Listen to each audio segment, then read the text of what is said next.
পৃথিবীতে ৩ ধরনের মানুষ আছে যারা একসময় যখন সময় চলে যায় তখন তারা আফসোস করে এবং কষ্ট পায়। তার মধ্যে প্রথম জন হচ্ছে তারা যারা পরিবর্তনকে ভয় পায়।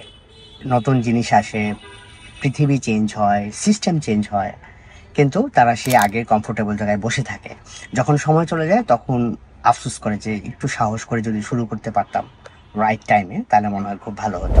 ২ নম্বর হচ্ছে যারা সঠিক সময়ের জন্য অপেক্ষা করে। ওরা মনে করে যে না, ওকে, আমি আর কিছুদিন দেখি এটা কি হয়, এটা সময় আসবে, আমি করে ফেলবো এরকম।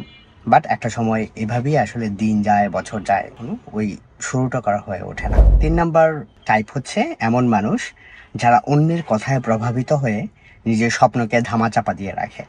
কেউ যখন বলে যে ওকে, এটা তুই মনে হয় পারবি না, এটা একটু ঝুঁকি, এটাতে অনেক বেশি রিস্ক, একটু দেখ সবাই কি করে। তো যখন অন্য কেউ সফল হয় জিনিসটা করে, সাহস করে দেন দেখবেন যে সে তখন রিগ্রেট ফিল করে, আমি যদি তখন সাহস করে এটা করতে পারতাম, আমি যদি মানুষের কথায় না প্রভাবিত না হয়ে নিজের মতো করে যদি কাজ করতাম, তাহলে অনেক ভালো হতো, তাই না? So don't be that type of guy.